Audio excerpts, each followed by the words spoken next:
Apa maksud bab, ibu-ibu? Rashidah, ibu-ibu, apa maksud babun? Pintu, Ustaz. Pintu kan? Ya. Bab ialah pintu. Maknanya bila pintu ni kan kita nak masuk satu ruangan baru kan, macam bilik kan.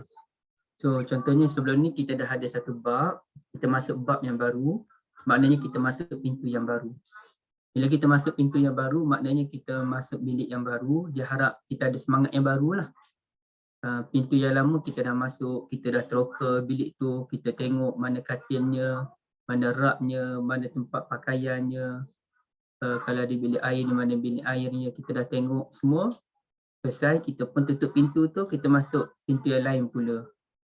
Dengan semangat yang baru, dengan keinginan yang baru, dengan tapi kita ada pengalaman yang lepas. Pengalaman masuk pintu yang lepas, kita cuba tengok ada kaitan tak dengan pintu yang baru. Begitu. Kemudiannya kita ada fasal. Fasal tu apa maksud dia? Fasal. Kalau orang namanya Faisal. Faisal, kita sebut fasal tu fasal. Fasal. Sebab. Ya?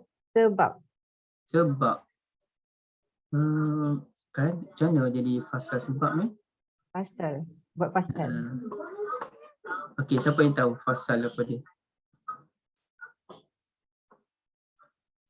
Okey, ini ejaan fasal dalam bahasa Arab, fasal. Bahagian. Ataupun faslun. Kalau ibu-ibu belajar tajwid Al-Quran, tajwid ni dia ada hukum asas kan. Lain-lain tu mat iwad, mat badal, mat lazim kalimi musaqqal, apa benda tu, itu hukum yang tambahan-tambahan dah. Yang asasnya mat asli, mat wajib kan, izhar, ikhfa, iqlab, itu yang asas. So dah ada satu hukum tajwid tu yang ada sedikit kaitan dengan fasal. Apa dia? Siapa ingat? Mat jaiz tu ke Ustaz? Mat jaiz munfasil. Munfasilun. Kenapa dinamakan mat jaiz munfasil? Kenapa? Ya, macamnya. Betul sebab dia terpisah. Dia ada dua perkataan ni. Dua kalimah. Maknanya dia terpisah. Fasal ni artinya terpisah. Bila kita sebut fasal 1, fasal 2, yakni fasal 2 ni terpisah daripada fasal 1. Fasal 1 dah habis. Sekarang kita masuk pecahan yang baru pula, namanya fasal 2. Habis fasal 2, kita masuk fasal 3, dia pecah. Ini pecahan dia, ini pecahan 1, ini pecahan 2, ini pecahan 3 dan sebagainya, dan digunakan di dalam bahasa Melayu pun kita guna kataan fasal, ya, fasal. Baik. Jadi kalau Faisal orang nak fasa, FASA dalam bahasa Melayu. Bahasa kalau FASA tu lain. Oh, lain. Kita fasal juga. FASAL, fasal. Ada L. Ya, fasal tu lain. Fasal tu pecahan dalam bab ke, dia kena tengok buku tu juga, Ifah. Mungkin betul kot fasal tu berada dalam bab. Saya pun tak pasti. Baik. Tapi dalam Bukhari tak adalah soal fasal tu. Kemudiannya bila kita sebut tentang fasal, orang nama Faisal tu kan, Faisal. Okey, sekejap Orang yang nama Faisal artinya orang yang memisahkan antara kebenaran dengan kebatilan. So nama Faisal tu besarlah dia punya makna dia tu kan. Baik. Jadi ibu-ibu kita masuk dalam Kitabul Iman bab zulmun duna zulmin. Okay, apa maksud dia Ifah? Zulmun duna zulmin.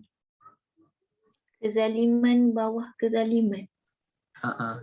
Kezaliman bawah kezaliman artinya ada kezaliman. Kezaliman ni dah ada peringkat. Ada kezaliman tahap bawah, ada kezaliman tahap sederhana, ada kezaliman tahap atas. Baik. Siapa nak baca selain daripada Ifah?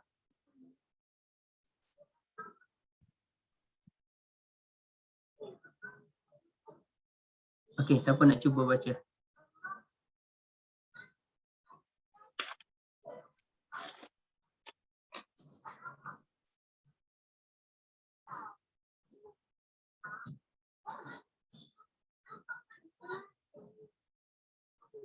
Tak ada?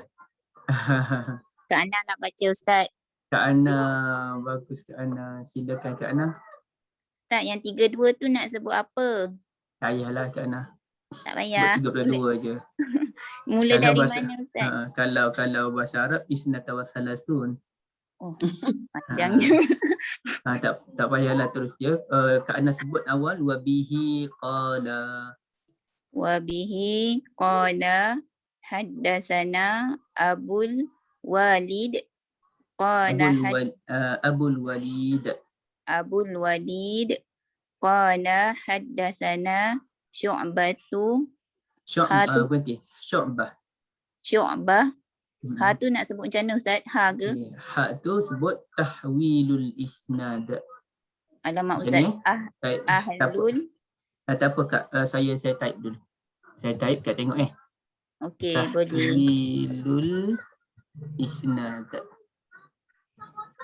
Tahwilul isnad qala wa haddatsani Bishr bin Khalidin Abu Muhammadin Ashkari qala haddatsana Muhammad bin Ja'far an Syu'bah an Sulaiman an Ibrahim an Alqamata. Ya ke Ustaz? Berita apa? An al-qamah. An Alqamah an Abdillah qala lamma nazalat allazina amanu wa lam yalbisu imanahum bizulm qala ashabu rasulillahi sallallahu alaihi wasallam ayyuna lam yazlim fa'anzalallahu azza wa jalla inna syirka la zulmun azim. Alhamdulillah. Subhanallah. Alhamdulillah, bukan subhanallah, silap. Subhanallah ni bila kita tak setuju kan. Tak setuju, contohnya anak kita buat sesuatu yang kita tak patut, kita sebut subhanallah. Tapi kalau yang Kak Ana ni kita sebut Masya Allah. Masya Allah ni bila kita tengok satu benda yang menakjubkan, benda yang menggembirakan, kita sebut Masya Allah. Ya? Itu kaedah penggunaan dia lah. Bila kita tengok satu benda yang cantik, contohnya ibu-ibu pergi ke pantai, tengok pantai lama, tak tengok pantai kan. Dan musim COVID ni, kita tengok pantai, kita rasa indah, kita sebut apa dia? Subhanallah. Masya Allah. Masya Allah. Masya Allah.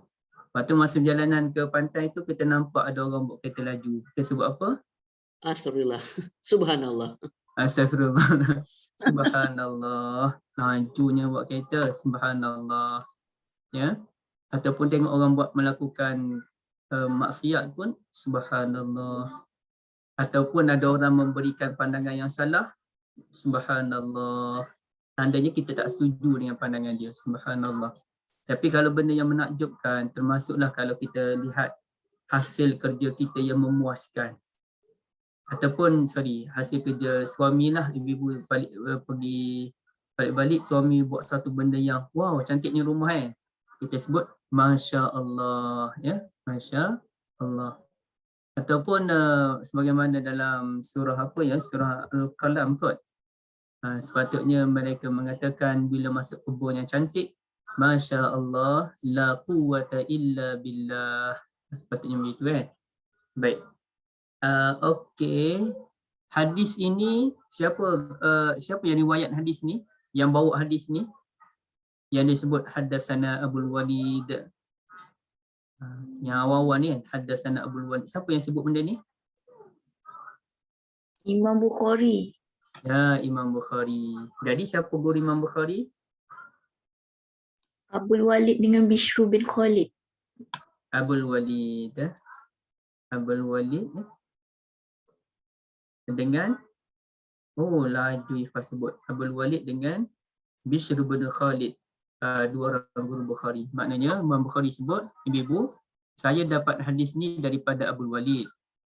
Abul Walid pula dapat hadis ini daripada Syu'bah. Okey, selesai di situ dulu. Kemudian Imam Bukhari kata, hadis ini juga saya dapat daripada guru saya namanya Bishr bin Khalid Abu Muhammad al-Askari. Beliau dapat daripada Muhammad bin Ja'far. Muhammad bin Ja'far dapat daripada Syu'bah. Okey. Syu'bah ni sama dengan Syu'bah yang ni Syu'bah. Ini Syu'bah dia dapat daripada Sulaiman, dapat daripada Ibrahim, dapat daripada Al-Qamah, dapat daripada Abdullah. Okey, satu soalan yang special saya nak tanya ibu sekalian. Sahabat Nabi nama Abdullah ramai ke? Ramai. Ramai. Siapakah Abdullah yang paling terkenal? Bukan saya katakan nama dia terkenal sebagai Abdullah. Dia nama Abdullah dan dia yang paling terkenal. Abdullah bin Okey. Abbas. Bukan. Anak Saidina Umar ke Ustaz? Bukan. Ibnu Mas'ud. Pun bukan. Abu Bakar Siddiq. Ni Puan Amin dah sebut dah. Abu Bakar As-Siddiq. Abu Bakar namanya Abdullah bin Uthman. Okey, Abu Bakar ni bila saya sebut Abdullah bin Uthman radhiyallahu anhu ke radhiyallahu anhuma? Anhu. Anhu, okey. Ada jawapan lain? Radhiyallahu anhuma. Sebab Abu Bakar dan ayah dia kedua-duanya merupakan sahabat Nabi sallallahu alaihi wasallam. Jadi kalau kita hanya sebut Abu Bakar radhiyallahu anhu, kalau kita sebut Abu Bakar bin Abi Quhafah Uthman, kita sebut radhiyallahu anhuma. Mak Abu Bakar pun juga merupakan sahabat Nabi, ya. Jadi keluarga Abu Bakar ni mak, ayah, cucu, menantu, anak semuanya sahabat Nabi. Baik. Tapi Abdullah bin Uthman Abu Bakar tidak dikenali sebagai Abdullah. Yang terkenal dengan nama Abdullah ni ada 4 orang yang masyhur khasnya dalam bidang hadis, ya. Ada 4 orang yang dipanggil sebagai Abadilah, ya. 4 orang Abadilah. Abadilah ni artinya Abdullah. Bila kita nak sebut Abdullah tu ramai, kita sebut Abadilah. Macam surah Hamim. Bila kita nak sebut surah Hamim tu ada banyak, kita sebut Hawamim. Surah Hawamim artinya surah Hamim. Baik. Tapi kalau kita sebut Abadilah, 4 orang Abdullah ni siapa yang terkenal? Okey, boleh sebut? Saya tolong tulis di ruangan chat. Abdullah bin apa yang terkenal? Dalam bidang ilmu hadis terutamanya. Bin Abbas. Okey. Ibn Abbas. Lagi? Ada orang boleh contoh saya punya ni? Kena berbalik. Okey, lagi? Ibn apa lagi? Abdullah bin apa lagi? Berkaitan dengan hadis Abadilah tadi. 4 orang Abadilah yang masyhur. Abdullah bin Maktum. Abdullah bin Maktum lah. Abdullah bin Ubay. Abdullah bin Ubay tak. Abdullah bin Ubay bukan sahabat Nabi. Abdullah bin Salam. Itu kepala munafik. Bahaya tu. Abdullah bin Salam. Abdullah bin Salam tak. Abdullah Bin Mas'ud. bin Mas'ud. Bin Mas'ud. Tengok ni ibu sekalian, saya type sini lah. Okey. Sekejap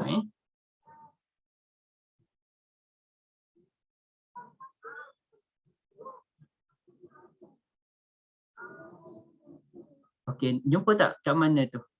Abdullah kat mana tu?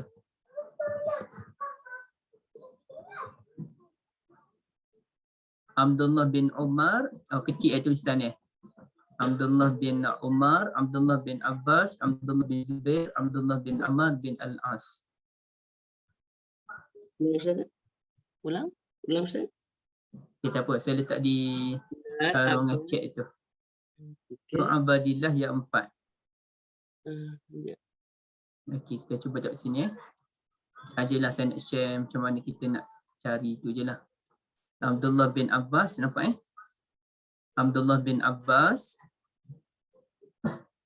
Ini ini saya silap Abdullah yang saya maksudkan Pak Abadillah, sahabat Nabi yang kecil. Okey. Sahabat Nabi yang besar-besar, ramai lagi nama Abdullah. Yang paling hebat terkenal dengan nama Abdullah ni Abdullah bin Mas'ud lah. Abdullah bin Abu Bakar dia tak dikenali dengan nama Abdullah kan. Tapi Abdullah yang 4 yang popular ni, mana disebut arba'atun min sigaris sahabah, 4 orang sahabat Nabi yang kecil-kecil, muda-muda, jama'u ilman wasi'ah, yang ada ilmu yang sangat tinggi dan dia menjadi paksi orang belajar berguru dengan mereka. Abdullah bin Abbas, Abdullah bin Zubair, Abdullah bin Umar bin Al-Khattab dan juga Abdullah bin Amr bin Al-As. Okey. Tapi macam mana pula dengan Abdullah bin Mas'ud? Okey, Abdullah bin Mas'ud ni tak termasuk daripada 4 orang tadi kerana dia sahabat yang tua. Yang nak bincang bila sebut 4 orang Abadillah ni, dia merujuk kepada 4 orang Abadillah yang muda-muda yang menjadi paksi ilmu pada masa tersebut. Manakala Abdullah bin Mas'ud, dia sahabat yang tua. Okay, yang ni merujuk pada sahabat yang muda. Okay, Abdullah bin Abbas siapa? Abdullah bin Abbas ni sahabat sepupu Nabi dan juga anak saudara Nabi kan. Abdullah bin Zubair, siapa dia Abdullah bin Zubair? Anak Zubair bin Awam ke? Okey, Zubair bin Al-Awwam tu siapa? Suami kepada kakak kepada Aisyah, apa nama dia? Okey, betul.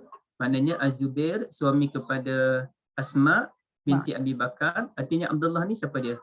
Anak buah kepada Aisyah. Anak buah Aisyah. Biras Nabi. Macam mana jadi biras Nabi? Tak ada. Zubair ialah Zubair tu biras Nabi lah. Abdullah. Anak saudara kepada Aisyah. Anak saudara Aisyah lagi.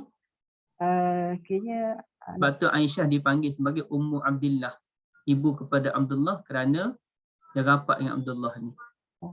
Cucu Abu Bakar. Cucu Bakar ya. Nah, okay, cucu Abu Bakar ya. Perasan tak nama siapa ni?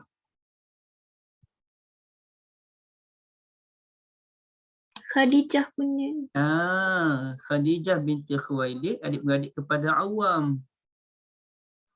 Khadijah binti Khuwailid, Adik-beradik dengan Siti Khadijah ke Ustaz? Awam ni adik-beradik Khadijah. Artinya Zubair ni ialah anak saudara kepada Sayyidah Aisyah radhiyallahu anha. Dia orang-orang sahabat Nabi tu semuanya anak beranak ya kat Mekah tu. Khadijah dengan Nabi pun adalah kaitan ala sepupu tu, 6-7 pupu lah kita katakan. Dekat juga. Isteri Nabi yang nama Zainab binti Jahash, sepupu Nabi. Mak Zainab tu ialah kakak Abdullah, ayah Nabi. Jadi Zainab binti Jahash tu sepupu Nabi. Nabi pun kahwin dengan sepupu dia. Yang paling rapat sekali hubungan tu Zainab lah, yang paling dekat hubungan kekeluargaan ya. Baik. Jadi kalau kita lihat hadis ni, minta maaf kita pergi ke tempat lain banyak. Abdullah ni Abdullah apa ibu-ibu? Tak apalah kita lambat kat Syidah Yang penting kita dapat beberapa maklumat tu. Okay, bila sebut Abdullah ni Abdullah apa? Yang mana Ustaz? Keempat-empat tu? Tak tahu yang okey. Tak kira yang keempat ke yang berapa, yang mana ke tak kira. Agak-agaknya Abdullah apa sini? Abdullah. Tadi Ustaz cakap Saidina Abu Bakar, Abdullah tu. Okey. Tadi sebelum Kak Ana sebut ada orang yang sebut. Ibnu Mas'ud. Ibnu Mas'ud Okey ibu, saya nak ajar satu formula ya. Bila kita sebut Abdullah bin Umar, dalam kebanyakan dalam hampir semua hadis dia akan sebut Ibn Umar. Bila Abdullah bin Abbas, dia akan sebut Ibn Abbas. Kita tak akan boleh kata kita tak jumpa hadis dia sebut Abdullah tetapi merujuk kepada Ibn Abbas. Tak. Dia akan sebut Ibn Abbas. atau disebut Abdullah bin Abbas. Biasanya Ibn Abbas lah. Kalau Abdullah bin Ammar, dia akan sebut Abdullah bin Ammar bin Al-As. Tapi kalau hadis tu hanya sebut Abdullah aja, tak sebut bin apa. Dia mesti Abdullah bin Mas'ud. Sebut dia nama Abdullah, tak sebut bin apa, itulah Abdullah bin Mas'ud, kecuali belakang ni sebelum nama Abdullah ni, ini Alqamah kan, Alqamah bin An Abdillah. Alqamah ni memang anak murid Ibn Mas'ud. Tapi kalau kat belakang ni namanya Salim. Salim tu ialah anak murid kepada Abdullah bin Umar. Biasanya kalau hadis dia sebut An Salim, An Abdillah, itu Ibn Umar. Tapi di tempat yang lain biasanya dipanggil Ibn Umar. Kalau sebut Abdullah saja, Abdullah bin Mas'ud. Okay, tak apa, nanti kalau jumpa lagi, ibu-ibu dia selalu sebut, akan ingatlah dalam kepala kan. Sekarang ni payah lagi nak ingat. Baik, hadisnya berbunyi, apabila turunnya ayat Al-Quran, allazina amanu walam yalbisu imanahum bizulmin, orang-orang yang beriman dan dia tidak memakai keimanannya dengan kezaliman. Ini juzuk 7. Orang-orang yang beriman dalam keadaan dia tidak memakai keimanannya dengan kezaliman. Artinya, orang beriman ni merupakan orang yang tidak melakukan kezaliman. Okey. Saya lupa ibu-ibu sekalian. Alamak, saya jadi kuning pula ni. Saya nak lupa nak tunjuk pada ibu-ibu. Kita kena tengok dia punya ayat Quran secara penuh. Ini ayat Quran. Aduh. Apalah yang berlaku ni. Sekejap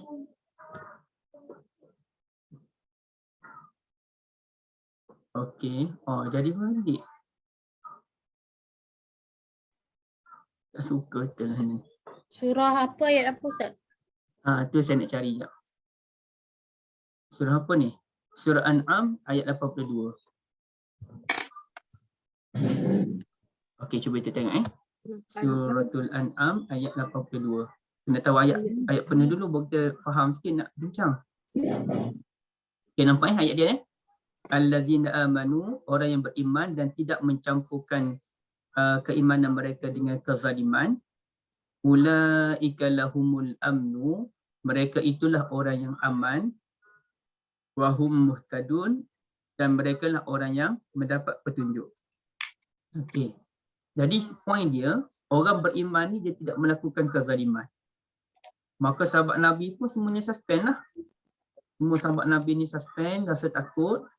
Dan sahabat Nabi itu pun jumpa dengan Nabi SAW menyatakan, Ayyuna lam yazlim.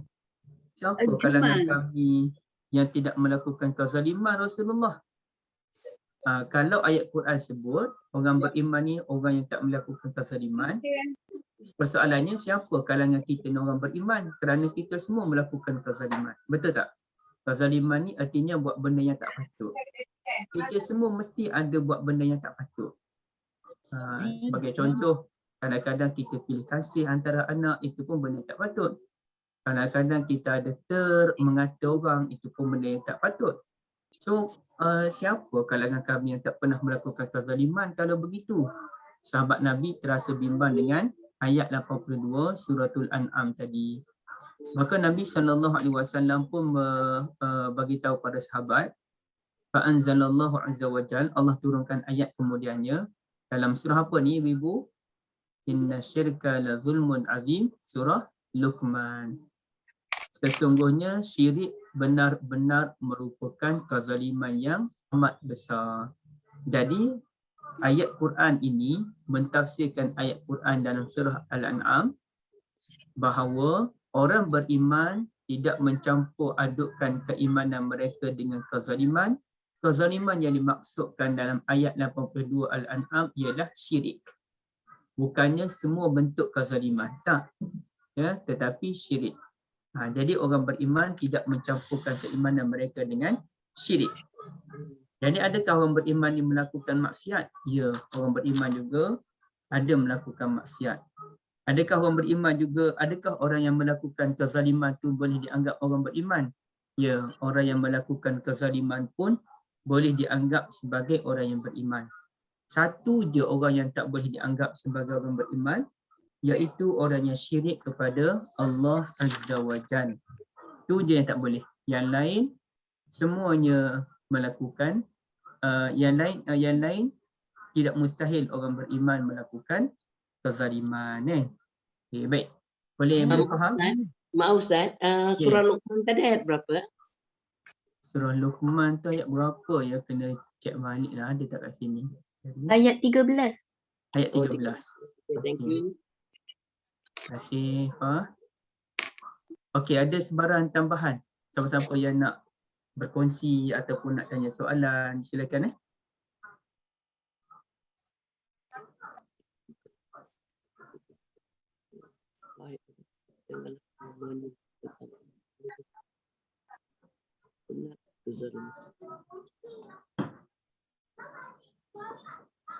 Okey, apa pengajaran dapat daripada hadis ni? Kan kalau kezaliman kita menganggapkan sesuatu yang besar kan Ustaz. Macam ni kalau maksud kalau dalam ni kalau bincang kat sini kadang rasa macam kezaliman tu yang benda-benda yang dosa-dosa yang tak disengajakan tu Ustaz. Macam mana? Kezaliman ni biasanya dalam bahasa Melayu kita faham zalim ni benda yang sangat jahat lah kan. Ya. Zalim kamu ni. Sebenarnya kita kena pandukan balik perkataan zalim tu kepada bahasa Arab. Pertamanya asas bagi zalim ni az-zulmu. Itu kata Nabi SAW, az-zulmu zulumatun yaumal qiyamah, az-zulmu zulumat. Kezaliman itu merupakan kegelapan pada hari kiamat. Jadi yang kita panggil gelap gelumat. Gelap gelumat kan? Gelap gelumat tu artinya Gelap gelumat ke gelap gelita? gelap gelumat ke gelap gelita. Surah Luqman tu ayat 33 ke ayat 13? 13. Jauh sangat tu. Sorry Ustaz. Ayat 13. Apa? Tak pernah bapak brownies tadi tu. Tak ada gelap gelemat. Gelumat bahasa Kelantan Ustaz. Ya ke? Kalau bahasa sekolah gelap gelita Ustaz. Gelap gelita. Yes. Oh, gelemat ni bahasa Kelantan saja. Yes. Ya Ustaz, kita kan tak pernah dengar gelumat. Gelap gelita Ustaz. Itulah. Kelantan ni bahasa Arab sikit. Ni ada ni. Dia tapi PRPM ni dia panggil, dia ambil juga bahasa penggunaan bahasa negeri. Nampak tak? Gelemat tu. Ni. Anak panas saya ni, gelemat. Ataupun gelap gelemat.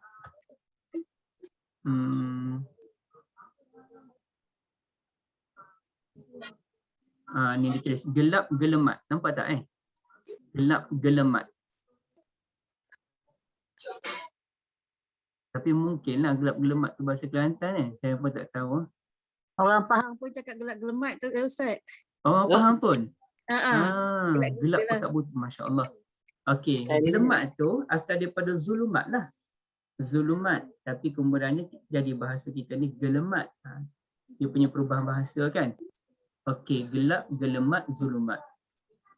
Zulumat tu artinya kegelapan. Artinya zalim tu merupakan satu benda yang menggelapkan. Kalau di dunia menggelapkan hati kita, menggelapkan nilai-nilai murni, menggelapkan keamanan. Okay. Tapi dia punya apakah definisi kezaliman? Definisi zalim ialah wad'u syai' bi ghairi mahallih. Wad'u syai' bi ghairi mahallih. Ataupun fi ghairi mahallihi. Okay, saya tulis sini Wad'u syai' Tidak meletakkan sesuatu pada tempatnya kan Ustaz? Meletakkan sesuatu tidak pada tempatnya. Wad'u syai' fi ghairi mahallihi. Jadi kezaliman ni dia boleh berlaku kepada sekecil-kecil perkara. Sehinggalah sebesar-besar perkara termasuk orang yang parking kereta tu dia makan ruang orang lain. Sehingga kan dia telah merugikan satu petak parking. Itu pun dipanggil sebagai kezaliman. Ataupun orang yang melanggar peraturan-peraturan sepanjang PKP ni. Itu pun boleh dianggap sebagai kezaliman. Jadi kezaliman ni Kak Syida, dia bukan hanya benda yang besar je. Benda yang besar, kesalahan yang besar pun dipanggil kezaliman. Kesalahan yang kecil pun dipanggil kezaliman. Tapi dia ada taraf dia lah, dosa-dosa tu kan. Dia tak samalah peringkat dia. Ustaz, zalim pada diri sendiri pun boleh termasuk juga kan? Zalim pada diri sendiri pun sama. Seperti kita ikut dan dia melantak makan sampai kita sakit kan. Itu betul. pun zalim kepada diri sendiri. Buat sesuatu yang memudaratkan pun dikira zalim juga kan Ustaz? Betul? Betul tak? Jazakumullah khairan. Tak tidur malam contohnya, buat kerja je bahaya juga kan. Itu menzalimi diri sendiri. Okay, baik. Ada tambahan? Kalau tak ada saya nak tambah sikit. Hadis ini mengajar kita macam mana kita nak faham ayat Quran ni Ibu? Alladzina amanu wa lam yalbisu imanahum bizulm. Macam mana kita nak faham ayat ni?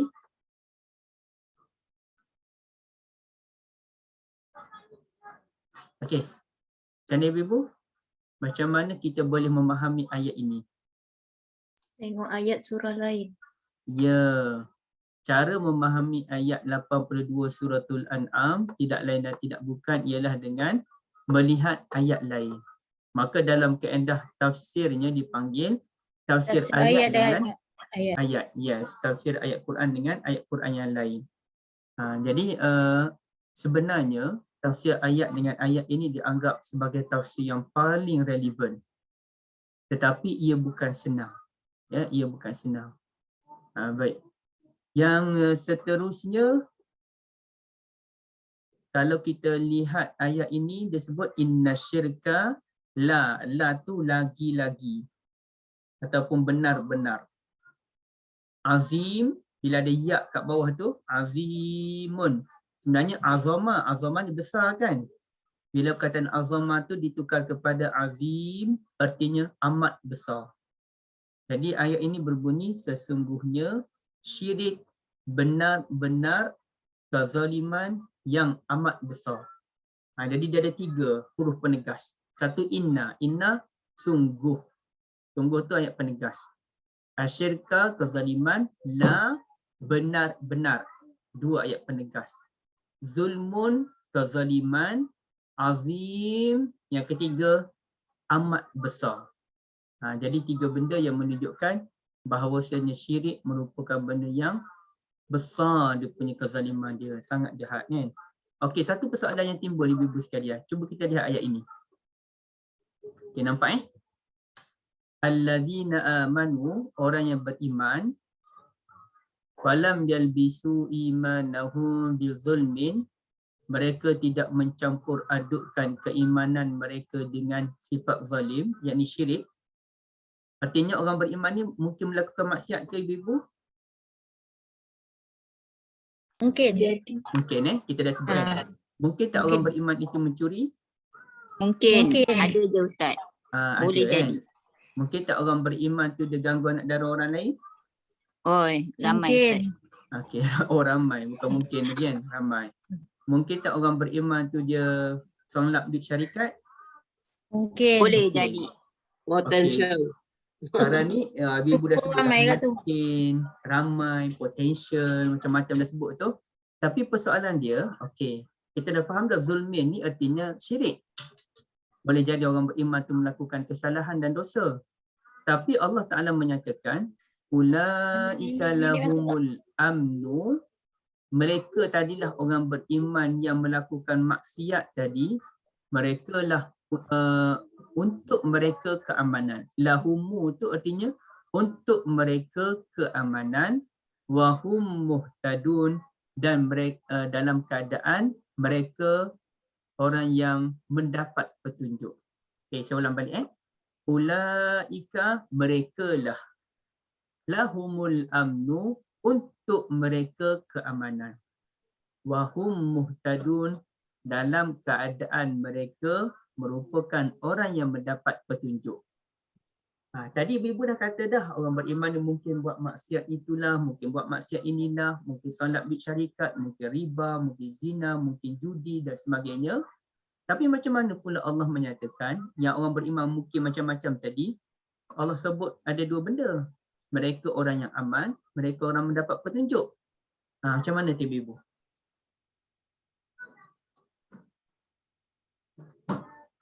Macam mana jawapannya ya?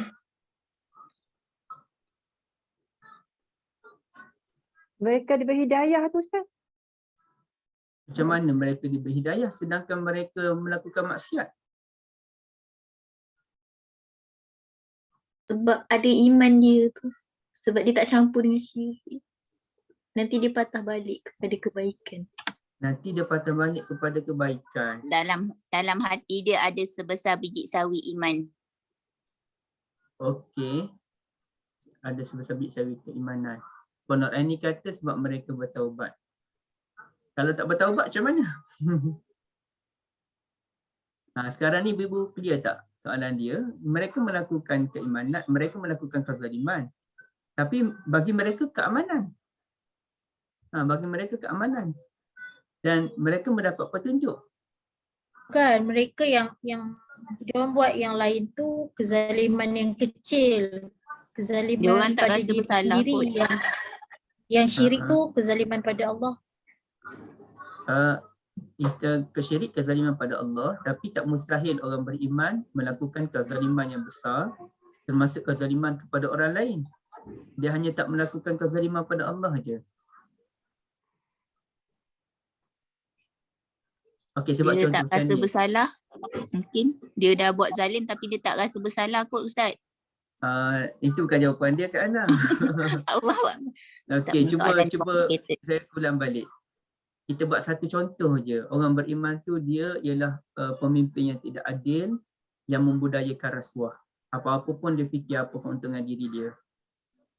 Bagi orang pemimpin yang tidak adil, yang menerima rasuah, yang mementingkan perut dia dan perut kroni dia, mereka ini ialah orang yang mendapat keamanan dan mendapat petunjuk. Macam mana tu nak faham ayat tu? Kira mereka bertaubat lah Ustaz. Tak ada, ayat ni tak ada pun cerita pasal taubat. Sebab ada hidayah tu, Allah bimbing mereka dah kot. Itu persoalannya. Macam mana nak cerita soalan pada ibu-ibu ni? Tak faham Ustaz pening.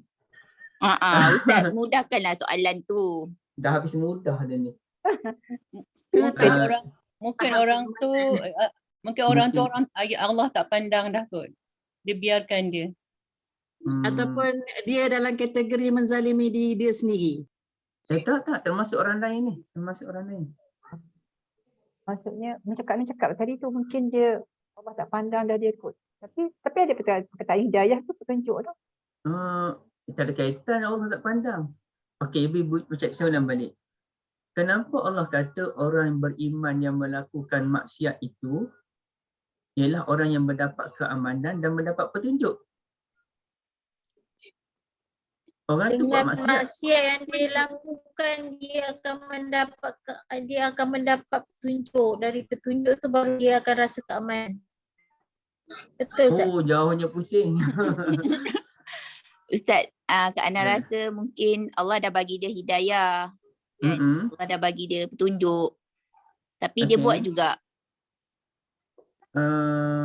Bukan macam tu. Okey, jawapannya macam ni saya kongsikan. Okay, persoalan dia, tadi kita setuju bahawa orang beriman ni boleh jadi orang melakukan maksiat, betul tak? Boleh jadi dia melakukan kezaliman. Cuma satu benda je orang beriman tak buat. Dia tak syirikkan pada Allah. Setuju? Setuju. Dia tak syirik pada Allah. Okey. Iman Ustaz, selagi orang tu tidak syirik pada Allah, dia masih lagi menerima hidayah. Menarik jawapan tu. Begitu Jawapan tu menarik. Okey, tak apa. Saya kongsi jawapan ulama bagi soal orang yang baik. Okey, soal orang baik-baik macam ibu-ibu ni Memang ibu-ibu insya-Allah dapat keamanan, lahumul amnu, Baik-baik. aman, tenang. Ibu-ibu pun mendapat petunjuk. Selesai dah, pasal ibu-ibu selesai. Kita tak bincang ibu-ibu ni, kita bincang orang lain yang buat maksiat ni. Orang lain yang kaki kaki macam-macam kaki tu lah kan. Kaki rasuah apa benda tu kan. Okey. Macam mana kita katakan orang kaki rasuah tu boleh aman dan mendapat petunjuk? Aman dan mendapat petunjuk dalam ayat ini bersifat khusus. Macam zulmin pun bersifat khusus, yakni syirik. Artinya orang beriman yang tidak mensyirikkan Allah Azza wa Jalla. Namun mungkin kalangan mereka ada yang melakukan maksiat. Ulaika lahumul amnu. Mereka, untuk mereka keamanan daripada neraka. Daripada kekal dalam neraka. Ulaika lahumul amnu. Keamanan dalam ayat ini merujuk kepada keamanan daripada duduk dalam neraka selama-lamanya. Boleh jadi mereka baru faham. boleh jadi mereka ni masuk neraka dulu. Nauzubillah, kita nauzubillah. Boleh jadi orang yang jahat tu masuk neraka dulu. Tapi adakah selama-lamanya? Tak. Tidak. Mereka akan masuk syurga nanti kan? Betul. Kita insya-Allah kita doakan kita semua syurga direct. Baik. Wahum muhtadun, dalam keadaan mereka mendapat petunjuk, yakni mereka mendapat petunjuk untuk melalui jalan ke syurga. Walaupun mereka ni buat jahat macam mana pun, mereka sedar mereka ada Allah. Cuma nafsu mereka yang kuat mengungkung mereka. Mereka sedar bahawa mereka ada Nabi namanya Muhammad sallallahu alaihi wasallam. Jahat macam mana pun mereka, cuba tanya orang yang jahat-jahat ni. Berani tak mereka nak apa mereka nak jawab depan Nabi? Mereka sedar bahawa kami pun tak tahu nak jawab apa depan Nabi, tapi nafsu tu kuat sangat. Tapi kalau kita jumpa dengan orang, kita tanya dia namanya sekian-sekian Muslim, Hasan namanya, kenal tak Nabi? Dia kata tak kenal, maka sebenarnya dia hanya Islam pada IC dan hukum dunia. Bila dia mati, kita kebumikan dia sebagai orang Islam, tapi pada hakikatnya dia bukan Islam. Kerana mengucap pun, kerana dia tak kenal Allah pun, dia tak kenal Nabi pun, maka tolak keimanan dia. Yes, syahadah. Dia tak semesti pandai mengucap. Bab pandai mengucap tu cerita lain, tapi kalau langsung dia tak kenal Allah, tak kenal Nabi, salat pun kalau ikut sebagai ulama, kalau tak pernah salat, maka dia bukan orang yang beriman kepada Allah. Dia dianggap kafir. Tapi hukum dunia, dia tetap Muslim. Hukum dunia. Tapi hakikatnya, hanya Allah yang tahu. Baik. Selesai pasal ni Okey, selesai pasal ni, kita masuk hadis yang kedua.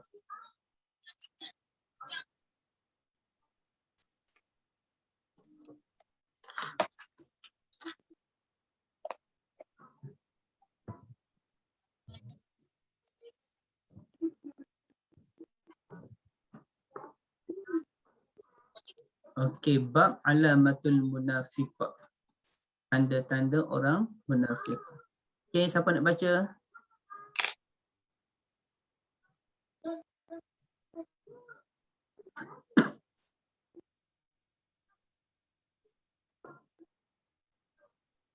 Siapa nak baca? Puan Hidayah, Puan Fauzia, Puan Indah Hashim, Puan Jalila, Puan Azli. Okey, siapa nak tawarkan diri? Puan Rahaya boleh?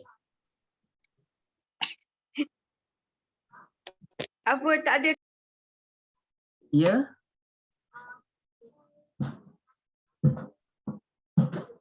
Puan Zaitun? Saya cuba. Okey, Puan Zaitun, silakan. Oh, cantik nama puan ni, Zaitun. Okey.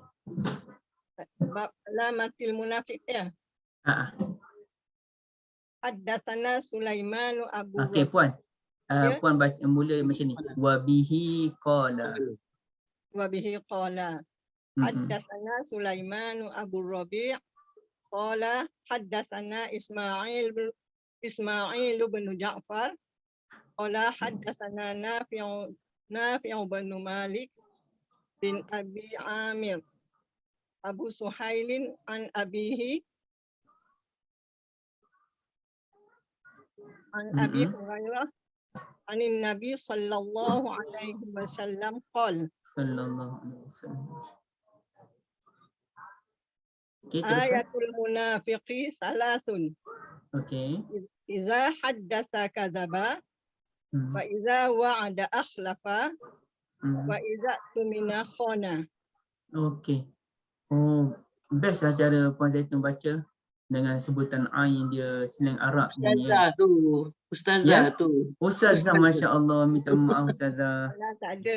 Tak adalah ustazah dah pencim, ustazah kanak-kanak ustaz. Tapi dia sudut satu bacaan best macam bertajwid dan satu lagi tempat berhenti pun betul. Satu. Terima kasih banyak Ustazah Zaitun.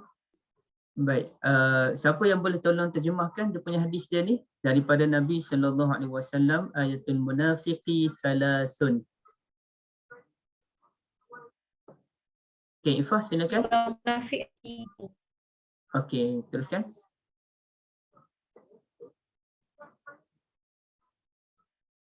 Baca, sila.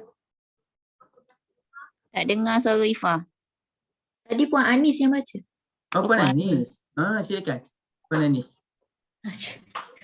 Ciri-ciri orang munafik ada 3. Okey. Iaitu bila berkata dia dusta, bila berjanji dia mungkin dia Ustaz. Betul. Dan bila dia bagi amanah dia hianat.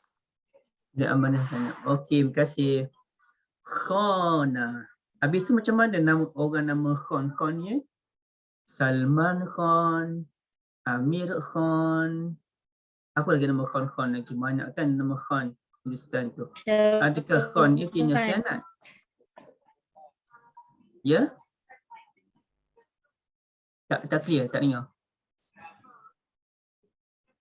Line Anis tak stable lah. Oh, ya. Okey, tak apa. Ibu-ibu ada tak? Ibu-ibu ada kenalan, kawan, keluarga nama Khan? Dari Pakistan lah ni. Kan, Ustaz?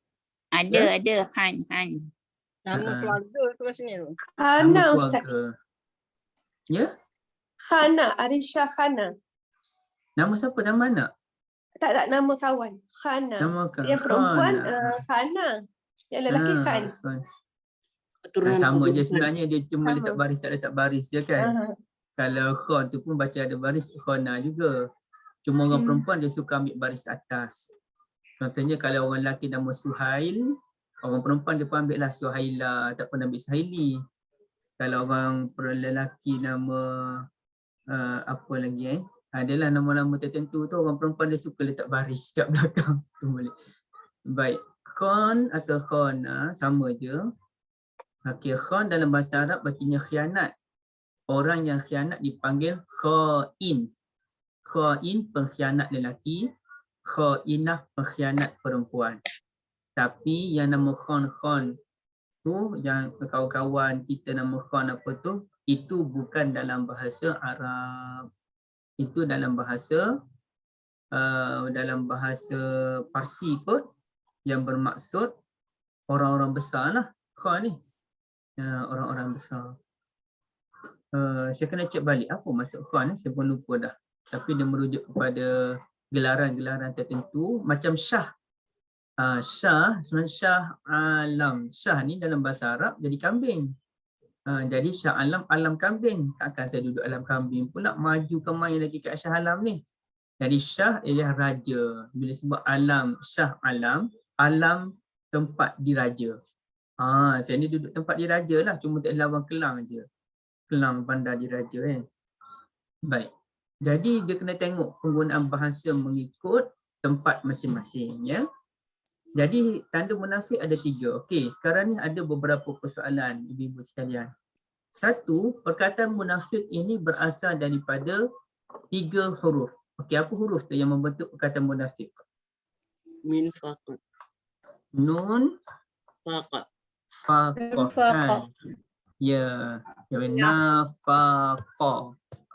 Okey, apa perkataan bila sebut perkataan nun faqaf ni, nafaqah ni, apa perkataan yang terbayang dalam kepala ibu-ibu? Nifaq. Nifaq, lagi? Alamak. Saya tersilap itu Puan Ain pula. Infak. Infak, nafkah kan? Nafkah. So, artinya infak ataupun nafkah asal daripada nun, fa, qaf. Begitu juga dengan munafik, perkataan asalnya nun, fa, qaf. Jadi apa beza antara kenapa dia asal daripada root yang sama tapi membawa maksud yang kontra, yang berbeza. Dan macam perkataan ni lah ibu-ibu sekalian. Cuba lihat perkataan ini. Qaf, sin, ta. Okey, daripada perkataan qaf, sin, ta tu, boleh tengok di ruangan chat dia. Dia lahir perkataan silap. Itu silap. Dia lahir perkataan qasitun. Qasitun artinya orang yang jahat. Wa ammal qasituna fakanu li jahannam hataba. Orang jahat masuk dalam neraka, jadi bahan bakar neraka. Tapi kalau kita sebut muqsitun orang baik. Orang yang adil. Dia asal perkataan yang sama, root yang sama, qaf, sin dan ta, tapi baca qasit jahat. Orang yang kesat hatinya. Baca muqsitun orang yang baik. Manakala perkataan yang berasal daripada root nun, fa, qaf ni artinya ialah benda yang dia hilang pada diri kita. Ya, benda yang hilang pada diri kita. Maka kita pun pergi berjalan, kita duduk kat rumah kita tu, kita nampak jiran tetangga susah hidup, kita pun tanya dia kenapa, dia sebut suami dia dah kena berhenti kerja, syarikat dah tak berapa nak bayar, dia pun duk fikir pasal anak dia. Kesian kan ramai orang yang dah mula tekanan mental kan. Yang terbaru tokeh kedai pun dah gantung diri sendiri di Kemaman ke kat mana. Tekanan-tekanan yang begitu berlarutan dan berlanjutan ni. Jadi kita tengok kita kesian, ya. Kemudian kita pun ambil duit RM50, kita kata ni saya ada sedikit ni RM50, ambil lah. Nanti kalau ada kesulitan jumpa je saya, kita bincang. Ada masalah je ibu, kena cerita pada orang. Tapi cerita pada orang yang boleh selesaikan masalah. Mesti ada jalan. Kawan saya hari tu pun ada masalah, dalam tempoh 2 hari. Kawan-kawan kami ni buat pakatan, dapat dalam 7,000. Hampir 7,000. Kita bagilah pada dia. Sikit-sikit je bagi. 100 orang, 200, RM50. Ada yang ada duit banyak sikit tu, 2 orang bagi 1,000. Yang lain bagi 100, 200 tu je. Dan kita nak tolong kawan kita tak nak kawan kita susahkan seorang. Jadi dia kena cerita. Jadi bila kita bagi RM50 pada dia, saya bagi dulu RM50, nanti kita bincang semula. Tadi duit RM50 tu ada di poket kita. Ada dalam poket kita, cuma kita ambil RM50, kita pun bagi pada dia, artinya duit itu sudah hilang daripada poket kita.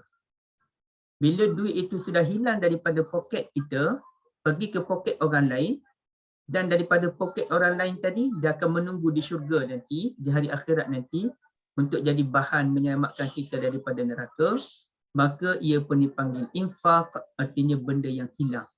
Tadi ada dalam poket kita, sekarang sudah hilang. Tapi hilang menunggu kita di hari akhirat nanti. Baik, sebab itu dinamakan infak, benda yang hilang. Manakala munafik ni tadi iman ada dalam diri dia, kemudian hilang iman dia, pergi ke tempat lain pula. Sekejap jumpa orang beriman, amanah. Kita ni orang beriman, kita satu geng. Wa idza laqul ladzina amanu qalu amanna. Bila mereka jumpa orang beriman, mereka menyatakan kita ni pun beriman juga pada Allah, beriman pada Nabi. Wa idza khalau ila syayatinihim, tapi bila mereka duduk geng-geng mereka dengan syaitan-syaitan mereka tu artinya kepala-kepala mereka, qalu inna ma'akum, mereka berkata kita satu geng, kami duduk dengan kamu lah, bukan duduk dengan Muhammad. Inna ma'akum innama nahnu mustahzi'un, cuma tadi saja kami memperolok-olokkan mereka. Jadi keimanan mereka yang ada dalam diri mereka tu benda yang sekejap, macam cik semua dia hilang. Sekejap ada, lepas tu hilang terus. Maka dipanggil munafik, orang-orang yang kehilangan imannya. Infak, orang yang kalau munfik, al-munfikun, yakni orang yang memberikan infak, mereka yang menghilangkan duitnya untuk agama Allah. Nampak ibu-ibu? Jadi dah ada dua munfiqun, munafiqun. Beza. Munfiqun orang yang menghilangkan duit kerana Allah, munafiqun orang yang hilang imannya. Tapi Ustaz, dia berasal dari root yang sama. Daripada root yang sama, tapi membawa maksud yang berbeza. Maknanya kita bila kita sebut munafik tu kita nampak benda yang memang tak elok lah kan, tapi kita lupa yang dalam tu ada perkataan infak juga dalam tu kan. Ya. Alhamdulillah. Okey, boleh faham apa yang saya terangkan? Ustaz, faham. Infak tu barang hilang. Barang hilang. Takut saya SS je. Syok seorang-seorang. Semua orang diam aku cakap. Rupa tak faham apa. Bukan apa. Faham Ustaz, faham. Cuma itulah nak memprosesnya tu. Proses. Dia sebenarnya faham tak faham tu dia bukan masalah ibu-ibu. Dia masalah pada saya yang menjelaskan ni. Tegang-tegang rupanya saya terantah apa-apa. Infak tu macam kita beri sesuatu lah pada orang Ustaz. Ya. Munafik tu ialah sifat kebaikan yang hilang, yang diambil daripada orang tu. Betul ke Ustaz? Tak juga, tak kata macam tu juga. Munafik ni artinya orang kehilangan iman dia. Oh, kehilang iman dia. Ditarik imannya ke Ustaz? Memang dia tak beriman pun sebenarnya. Munafik ni bukan orang yang berpura-pura. Sebenarnya orang munafik ni orang berpura-pura lah. Tapi secara zahirnya dia macam orang beriman. Tapi iman tu hilang. Munafik. Munafik ni sebenarnya memang tak beriman. Ustaz, betul ke Rasulullah boleh kenal orang yang munafik Ustaz? Betul. Atas Jadi kalau bantuan Rasulullah, daripada Allah. Kalau Rasulullah SAW tengok muka orang tu, dia boleh tahu orang tu munafik ke tidak ya Ustaz? Betul. Masya Allah. Walaupun Nabi tahu, tapi Nabi tak boleh cerita sebab benda tu dia dari sudut hukum dunia kita kena berlandaskan benda yang zahir. Termasuk jaga aib. Nabi dia tak boleh hukum orang tu munafik ke tak. Itu bukan kerja Nabi. Kerja Nabi mengajak. Sebab orang munafik ni tetap orang yang mad'u, orang yang perlu diajak untuk masuk Islam. Dan ramai je orang munafik yang memeluk Islam. Okey. Baik, tanda munafik ni ada 3. Isu yang kedua ialah, tapi ada hadis lain menyatakan bahawasanya tanda munafik ni ada 4. Macam mana tu Kita cuba lihat hadis dia. Saya type di sinilah terus. Mudah kita guna Zoom ni. Bila guna Zoom, saya boleh type kat sini, ibu semua boleh tengok kan? Arba'un man kunna fihi kana munafiqan khalisan. Okey, kita tengok kat sini Okey, hadis ini riwayat siapa? Hadis ini ada dalam kitab mana? Siapa jumpa? Bukhari. Okay, riwayat siapa? Sahabat Nabi yang mana riwayat? Abdullah bin Umar. Abdullah bin Amru. Abdullah bin Amr radhiyallahu Umar. anhuma, ya. Okey, Nabi kata ada 4 tanda munafik. Okey, cuba ibu-ibu. Kita type jadi di ruangan chat. Tanda munafik yang pertama apa? Boleh tak minta tolong siapa yang pakai laptop sekarang ni? Ifah pakai laptop ke? Ya, saya Ustaz. Okey, cuba Ifah type yang 3 tanda munafik yang awal tadi. Iza haddasa kadzaba, bila sembang dia dusta, apa tu? Boleh tak di ruangan komen? Okey, sekarang ni ada 4 pula kata Nabi. Arba'un kata Nabi. Tadi 3 kan? Cuba ibu tengok. Tadi 3. Salasun. Ayatul munafiq. Salasun. 3. Tapi hadis ini Nabi sebut 4. Arba'un man kunna fihi kana munafiqan khalisan. 4 benda ni sesiapa yang memilikinya memang pure munafik. Khalisan ni yang pure lah. Ya, apa dia? Wa man kanat fihi khaslatun minhun kanat fihi khaslatun minan nifaq hatta yada'aha siapa yang ada satu je daripada tanda itu pun sudah dianggap sebagai munafik sehinggalah dia tinggalkan. Okey, apa dia tu? Izat tu minal khan. Apabila dia diberi amanah, dia kiri. If ada selesai dah type di ruangan chat.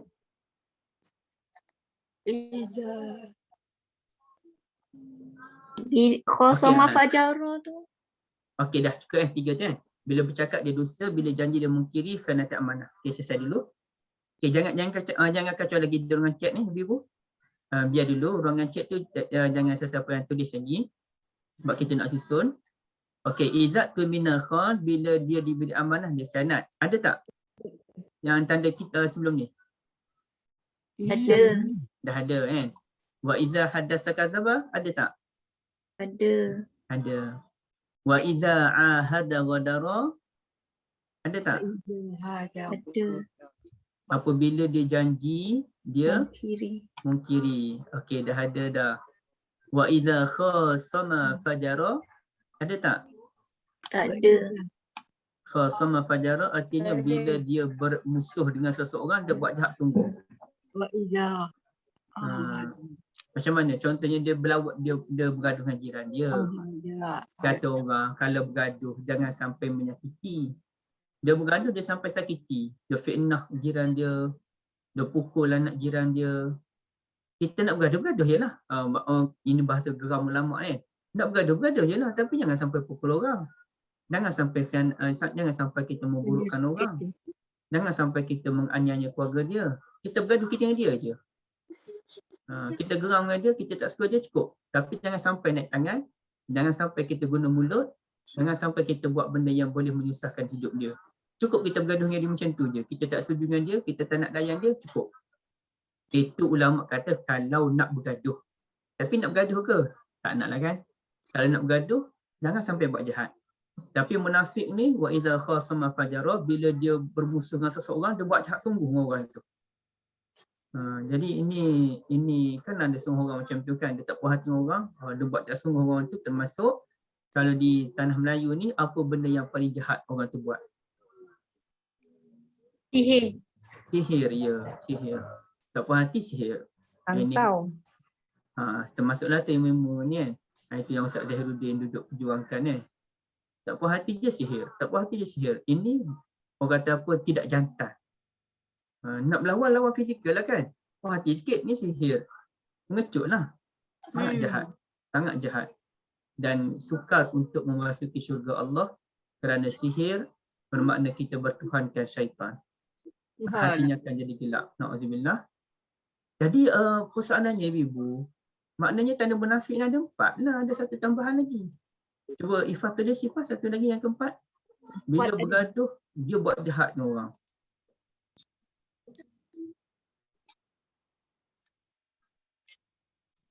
Okey, macam mana tu Ibu boleh ada 2 hadis yang berbeza tu? Siapa yang boleh terangkan? Biasanya Rasulullah ni dia akan cakap hadis tu berdasarkan pada sahabat yang bertanya tu kan. Siapa yang bagi jawapannya? Bila dah datang ciri Puan Anis. Anis. Anis Syarshila. Tak nampak mulut Kak Anis gerak? Ya betul Ustaz. Lain tak. Lain terus Ustaz. Lain terus. Lain tak okey. Nampak muka statik je. Okey. Semula Puan Anis. Biasanya Rasulullah bagi hadis ni berdasarkan sahabat yang bertanya. Jadi keluar yang ciri keempat ni mungkin Rasulullah bagi, maksudnya adalah orang tu dalam golongan yang bertanya tu. Dia tengok siapa yang tanya kan? Tak. Dia tak semestinya bila orang tu ada sifat tu, tak semestinya. Tapi Nabi cerita tu ikut kesesuaian masa. Apa ni? Okey, semula. Macam mana? Bukan maksudnya pada orang yang bertanya tu, maksudnya pada kelompok sahabat yang ada tu. Kelompok. Okey, terima kasih. Apa maksud nama Puan Anis ya? Tak tahulah Ustaz, tapi ibu ayah saya bagi nama saya tu berdasarkan orang dulu kan ikut nama mak dengan nama ayah. Oh, sampai sekarang tak tahu maksud lah. Tak tahu. Ya, saya jumpa ramai orang. Makna maksud pun samalah. Apa dia? Makna nama. Makna nama. Oh, makna lain, maksud lain ada. Sini saya. Ya betul kan maksud. Betul. Sorry, maaf. Mencelah. Tak apa. Dia apa begini, ramai orang jumpa saya beritahu, bukan jumpa lah, dia duduk mesej saya kata, sepanjang hidup saya tak pernah tahu maksud nama saya. Inilah first time saya tahu, gembira sangat. Ramai lah, bukan seorang dua orang, ramai. Saya geram nak beritahu, dah gembira sangat tu belanjalah kan. Tak belanja pun, kek ke apa ke. Baik, Anis ni cuba tengok puan. Nama Anis sama dengan nama Anas. Lelaki Anas, perempuan Anis. Dia sebut apa dia nama Anis ni? Okey. Saya dah tahu maksud nama Anis, tapi saya nak tunjuk pada puan. Biar puan rasa happy hari ni. Ismun alam muzakkar Arabi. Nama ni nama saya terangkan dulu puan jangan ni kan. Nama lelaki Anis. Sebenarnya walaupun nama puan daripada sudut ejaan Melayu Anis, sebenarnya panggilannya ialah Anisa. Tetapi kerana Anisa, orang Melayu dah terima dah Anis boleh lelaki, boleh perempuan. Cuma banyak ke perempuan yang ambil nama ni. Sebenarnya ada Muhammad Anis pun. Ya, sebenarnya Anis ni nama lelaki, tapi ramai orang perempuan ambil. Perempuan Anisah. Tapi sebab dah popular di Malaysia Anis, bolehlah. Okay, apa maksud Anis? Minal uns, membentuk kataan Anas, al-insan apa tu kan? Minal unsi dhaddul wahsyah, artinya benda yang mesra, benda yang menyenangkan. Dia kontra dengan benda yang menakutkan. Wahsyah ni benda yang liar, menakutkan. Wal anis, jadi anis ni apa dia? Orang yang lembut, orang yang senang untuk kita sembang, orang yang mesra. Itulah maksud nama anis. Orang yang menyenangkan hati kita. Terbaik. Masya Allah. Alhamdulillah. Alhamdulillah. Terima kasih banyak Ustaz. Jazakallah khair. Wa iyyakum amin. Cuma harsilah saya tak tahulah apa maksud dia kan. Kena cari yang lain pula lah. Kalau saya jumpa, saya share dalam grup. Puan Anis ada dalam grup kan? Ada Ustaz, saya ada dalam grup. Okey, nanti saya share dalam grup insya-Allah. Baik, sekarang ni Puan Anis sebut Nabi sebut 3, Nabi sebut 4, bergantung kepada situasi masa tu kan. Okay, ada jawapan lain ni tak?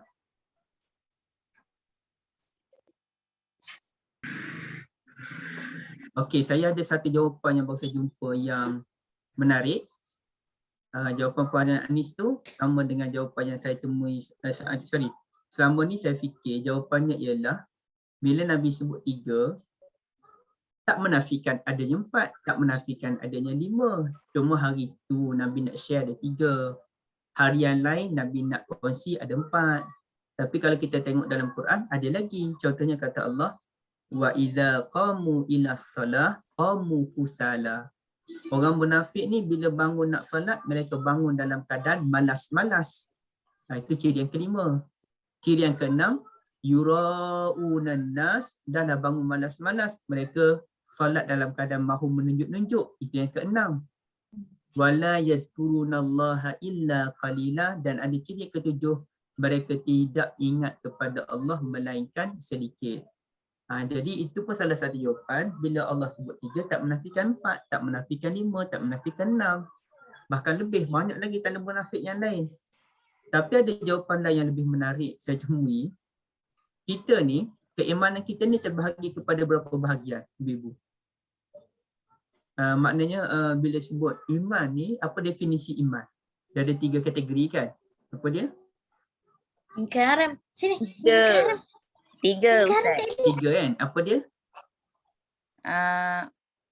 Melalui perbuatan, hati dengan lisan. Yes, tepat. Tapi dia kena mula hati dulu. At-tasdiq bil qalbi, yakin dengan hati, membenarkan dengan hati. Kemudiannya al-iqrar bil lisan, dengan lisan. Dan ketiganya wasaddaqahul amal, dibuktikan dengan amal perbuatan. Baik. Jadi begitu juga munafik. Munafik ni pun ada 3 juga, iaitu hati, lisan dan perbuatan. Okey.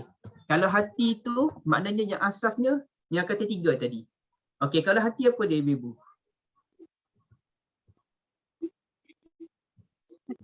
Dia cakap je dia percaya kat mulut tapi dia tak percaya kat hati. Daripada 3 hadis tadi, idza haddasa kadzaba wa idza wa'ada akhlafa wa idza tumina khan. Okey, daripada 3 ciri itu, mana satu ciri yang kita nak masuk dalam hati?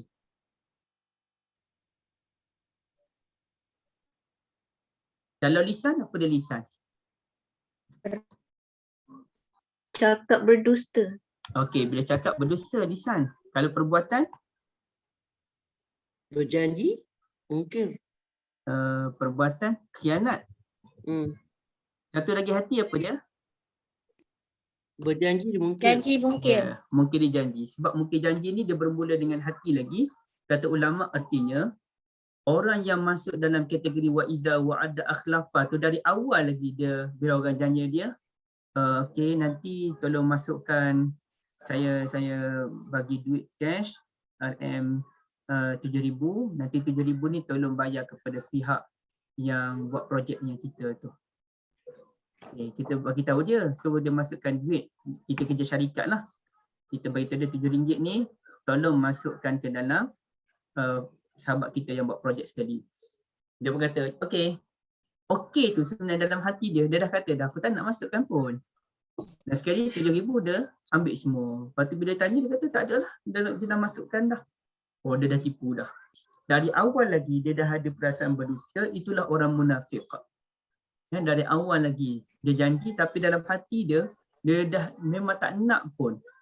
Dan di sini kita sebagai Muslim, kita kena hati-hati dengan penggunaan kalimah insya-Allah. Ramai orang guna insya-Allah ni nak mengelakkan diri. Ya, nanti datanglah insya-Allah. Tak tahu nak kata apa dah, tak nak pergi tapi nak kata apa insya-Allah. Tak boleh. Jangan kata macam tu. Insya-Allah ni bila kita nak pergi je. Memang nak pergi. Kita sebut insya-Allah. Kalau kita tak nak pergi macam saya contohnya. Orang jemput kadang-kadang kita kan mengajar di masjid yang zaman-zaman sebelum PKP lah, orang ajak pergi kenduri anak dia.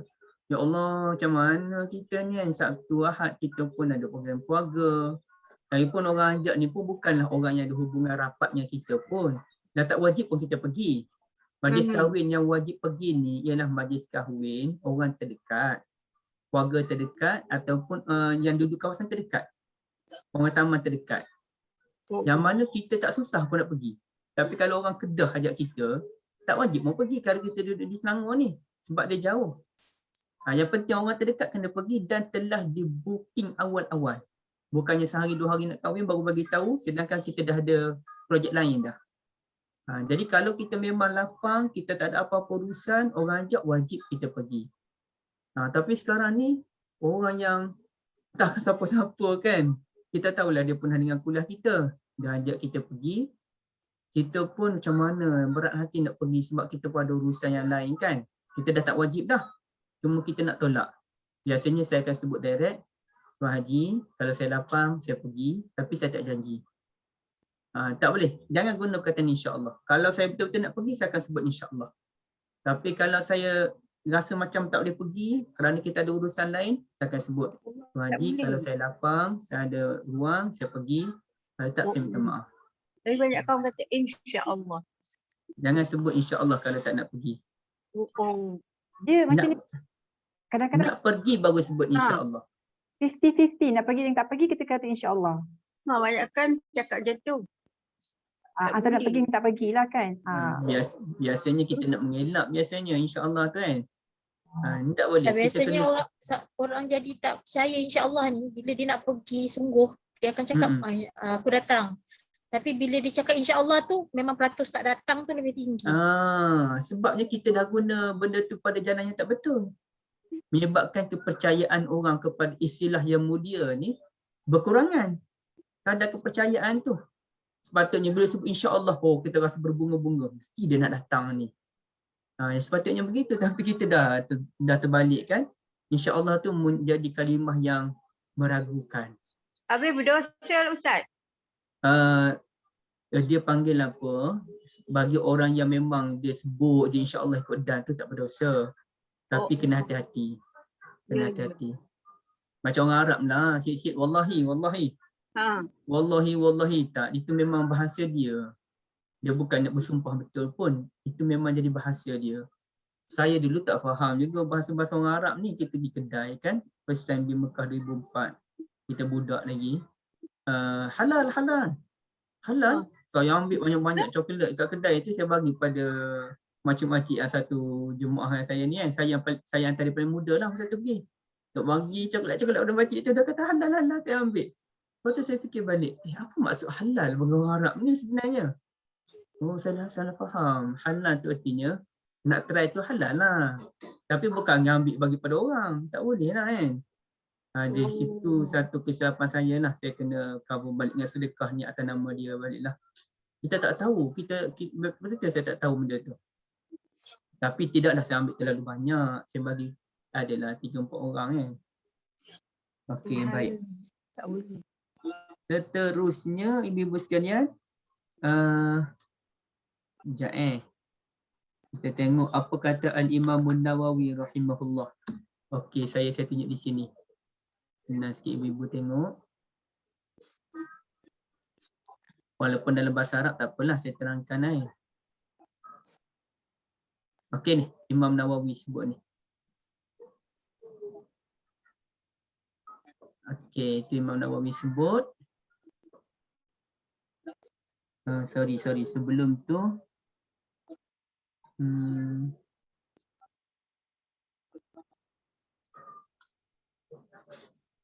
sekejap ya, saya nak cek sekejap.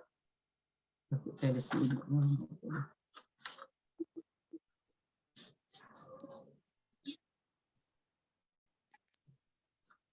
Dia bukan sampai situ.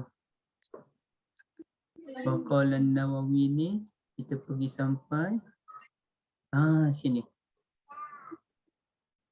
Qala Nawawi, hadis ini apalah, saya baca lagi terus kan. Hadis ini termasuk dalam hadis yang sukar untuk difahami. Muskilan min, hadis ini termasuk hadis yang muskil. Muskilan kan. Nampak kata muskil tu? Muskil. Hadis ini termasuk kalangan hadis yang muskil. Kerana apa? Dia anggap muskil tu. Muskil ni meragukan Kerana ada je orang yang beriman kepada Allah Azza wa Jalla memiliki sifat-sifat tadi. Ya. Sedangkan dia panggil apa? Qad tujad fil muslim. Sifat-sifat munafik tadi pun ada dalam diri seorang muslim. Yang mana muslim ini al-majma' ala adamil hukmi bi kufrihi. Semua orang sepakat bahawa orang muslim bukannya orang kafir. Dia tidak dihukum kafir kan. Okay, perangai berdusta ada pada muslim, perangai ingkar janji ada pada muslim, perangai bergaduh sakal dengan orang pun ada pada muslim. Perangai apa satu lagi? Beri amanah khianatnya pun ada pada muslim. So, hadis ini mengelirukanlah macam mana. Sedangkan muslim dan munafik tu dua benda yang berbeza kan. Okay, Nawawi pun menjelaskan lagi. Dia sebut walaisa fihi iskal. Sebenarnya tak ada muskil pun ya dalam hadis ini. Bal ma'nahu sahih, bahkan maknanya betul sebagaimana disebutkan oleh pengkaji-pengkaji hadis. Al-muhaqqiqun ni maknanya orang yang macam mana ya? Al-muhaqqiqun, saya pun tak tahu apa dalam bahasa Melayu tu muhaqqiqun. Orang yang betul-betul buat kajian tentang hadis tu kan.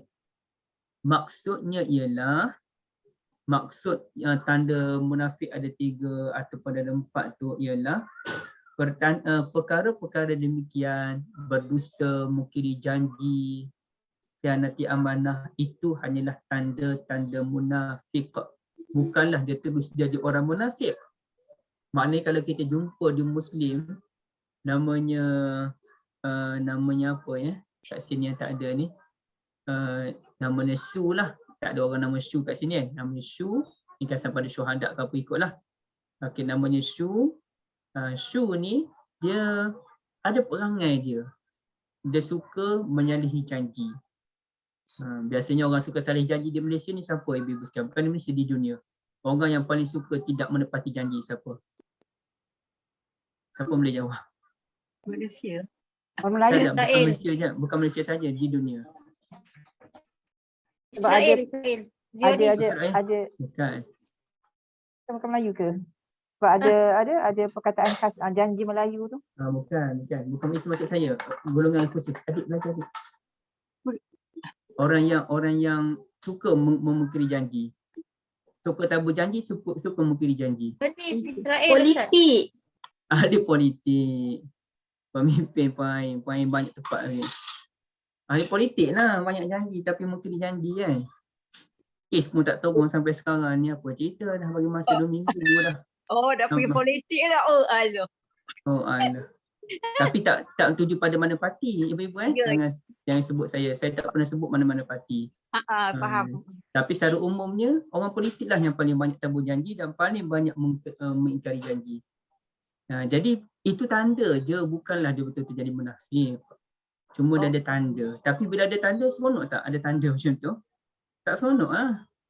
Orang dah cap dah kita ni sebagai penipu kan. Tak seronok lah. Okay, baik. Jadi dah banyak lagi lah yang boleh kita ni kan. Sekejap ya.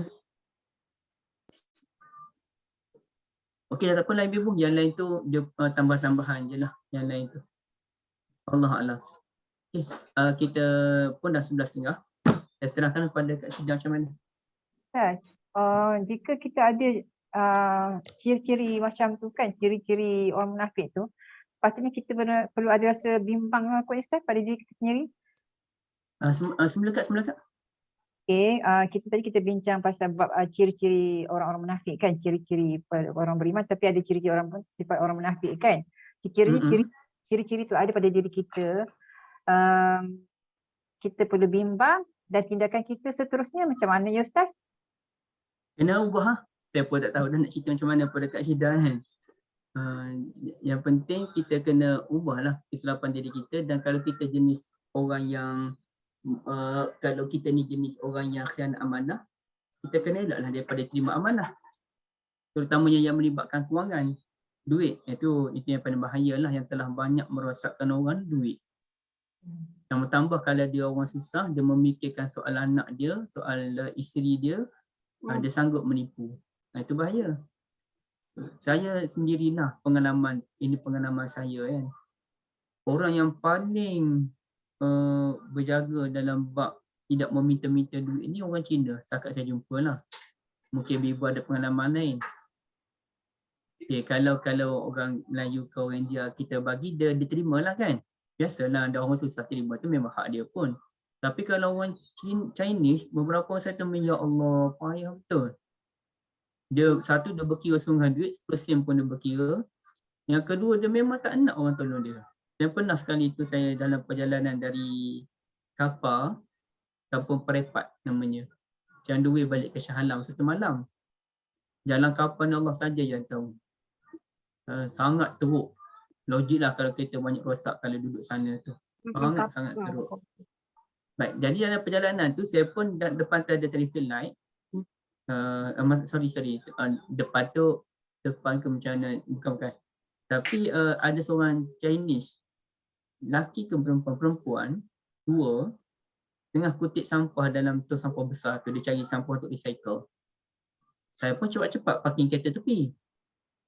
Saya pun pergi pak dia, saya pun nak bagi sikitlah sumbangan dalam RM50 pada dia masa tu. Tak nak terima.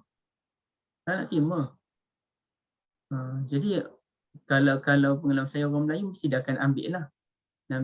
Buat tak salah pun ambil. Hak dia lah dia nak ambil kan. Dia cakap terima kasih tahu. Oh Chinese tak. Mungkin ada yang terima, tapi yang saya jumpa beberapa orang memang tak nak. Dan pernah saya ingat masa saya terperangkap di masjid kawan. Masa tu solat Jumaat, hujan lebat. Ini cerita lama dah beberapa tahun yang lepas. Hujan lebat tu kita duduk. Lepas tu masa tu ada seorang anti Chinese tu dah tua, dah berjalan pelan-pelan. Masjid kawan saya tu area masjid perkampungan Cina. kawasan kami masa bujang-bujang dulu. Kami dah biasalah tempat tu. Nampak seorang aunty tu duduk angkat barang. Sikit je barang dia. Dia nak pergi jual kat pasar. Pasar kesian ni lah kan. Ada pasar Cina depan tu sikit. Dia kena lintas jalan sikit. Dan saya pun kata dia, aunty duduk dulu sini. Dalam kawasan masjid tu sebab hujan. Dia pun duduklah dalam kawasan tangga yang dia bumbung tu kan. Duduk. Lepas tu bila hujan dah mula reda, saya pun bagi tahu dia, saya nak tolong dia lah. Saya nak tolong dia angkat barang-barang tu. Pergi ke pasar. Tak nak. Dia kata dia nak usia sendiri. Berjalanlah pelan-pelan untuk tolak barang tu. Dia kata, ya Allah, kuat betul jati diri dia ni. Dan bila sepanjang sembangan saya tu, sebahagian orang, dengan minta maaf lah, sebahagian orang kalau dia susah, dia cerita kesusahan dia pada kita. Susah lah anak tu dia cerita lain. Tapi dia tak cerita pun. Bahkan dia tidak menunjukkan dia ni sebagai seorang yang tak ada duit ataupun orang yang rendah pendidikan. Dia sembang tu dengan cara yang macam dia orang cerdik. Maknanya dia tak menagih simpati pun dengan kita, ibu-ibu sekalian. Itu hebatlah. Bagi saya memang identiti yang sangat hebat yang patut kita boleh contohilah, insya-Allah. Baik. Sahabat-sahabat ada soalan ke nak tanya pada Ustaz? Ke terpegun dengan ulasan pagi ni? Kalau tak ada apa-apa. Dah faham. Faham dah? Boleh. Okey. Kata satu lagi apa berkenaan dengan perkataan insya-Allah tu ya. Kita ni kan. Tapi selalu kata kalau orang jemput pun insya-Allah pun tak boleh ya. Macam mana orangnya? Ya kalau kadang orang jemput kita kenduri ke apa, kita kata insya-Allah selalu macam tu. Pun tak boleh Ustaz. Kita sebut insya-Allah bila kita nak buat je. Ya. Kalau kita rasa kita memang tak boleh nak buat ni 50-50, kita beritahu saya memang tak tahu macam mana. Kalau saya lapang, insya-Allah saya pergi. Kalau saya tak lapang, saya minta maaf. Kita kena buat penerangan macam tu. Tapi kalau kita memang nak pergi, tengok dia tanya kita, okey free tak? Sekejap saya tengok jadual. Kita buka handset sebagai contoh. Tengok free masa ni. Insya-Allah saya pergi. Saya memang nak pergi pun. Memang nak pergi tu insya-Allah. Tapi kalau kita 50-50, kita berlapik. Kita sebut, kalau saya okey masa tu, insya-Allah saya pergi. Tapi kalau saya tak okey, saya minta maaf banyak-banyak. Sebab awal-awal terus. Kalau memang kita tak nak pergi, kita memang berat ke tak nak pergi, kita sebut terus. Saya tengok keadaan dululah Tuan Haji. Takkan kita nak kata, saya tak nak pergi kan. Saya tengok keadaan dulu. Kalau saya okey, saya pergilah. Kalau saya tak okey, saya minta maaf banyak-banyak. Saya doakan Tuan Haji, keluarga semuanya dalam keadaan diberkati oleh Allah, dapat menantu yang baik. Macam tu lah ayat-ayatnya kan. Ya. Faham. Okey, alhamdulillah. Hari ini kupasan yang berkenaan dengan dengan dua hadis yang rasanya kami semua terkesima Ustaz dengan kupasan pagi ni kan. Kat cerita pun macam rasa macam Allah Akbar. Sesuatu yang perlu kita ambil cakna lah benda ni kan. Kezaliman pada diri kita sendiri ni lah kan. Kita kadang-kadang tak sedar kita kalau kezaliman tu benda yang besar pada orang lain. Pada kita sendiri pun ada kezaliman berlaku kan. So insyaAllah kita jumpa minggu depan topik baru Ustaz ya. InsyaAllah. Jazakallah khairan katsira Ustaz untuk antum kalian semua. Terima kasih Kak Syida semua. Assalamualaikum. Terima kasih semua. Kita jumpa lagi pada minggu depan dengan hadis yang baru pula nanti insya-Allah ya. Terima kasih Ustaz. Assalamualaikum. Waalaikumsalam warahmatullahi. Bagi pihak Ustaz menjawabkan. Terima kasih Ustaz. Terima kasih semua. Juru bahasa untuk setiap kelas hadis. Alhamdulillah atas keadaan pagi ni semua. InsyaAllah kita jumpa lagi pada esok hari dengan sesi yang baru pula bersama dengan saya Yusof. Terima kasih Hajah Sida. Terima kasih Hajah Rohaya. Waalaikumsalam warahmatullahi. So, kita endkan sesi pagi ni dengan tasbih kafarah. Subhanallah.